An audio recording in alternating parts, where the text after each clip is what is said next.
இன்றைக்கி நம்ம பார்க்க போகிறது ஸ்பைசி கார்லிக் எக் ரெசிபி செய்யலாமா? ஒரு 15 பல்லு பூண்டை சின்ன சின்னதாக கட் பண்ணி அதை இடிகல்லில் சேர்த்துட்டு 1 டீஸ்பூன் ஜீரகம், தேவையான அளவு உப்பு சேர்த்து இந்த அளவுக்கு நல்லா ஃபஸ்ட்டு இடித்து எடுத்துக்கலாம்.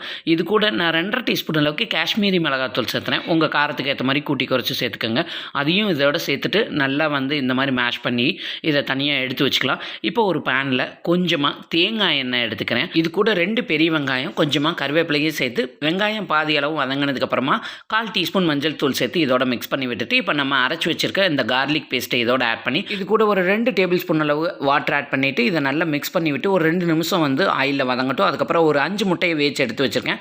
இதோட ஒயிட்டை மட்டும் கட் பண்ணி இந்த மாதிரி பீஸாக கட் பண்ணி இதில் சேர்த்துட்டு நல்லா மிக்ஸ் பண்ணி விட்டு ஒரு நிமிஷம் கழிச்சு அதுக்கப்புறமா கொஞ்சமாக மல்லி இலை தூவி முட்டையோட மஞ்சள் கருவையும் சேர்த்து நல்லா மிக்ஸ் பண்ணி 2 நிமிஷம் சிம்மில் வச்சுட்டு ஸ்டவ் ஆஃப் பண்ணிடுங்க.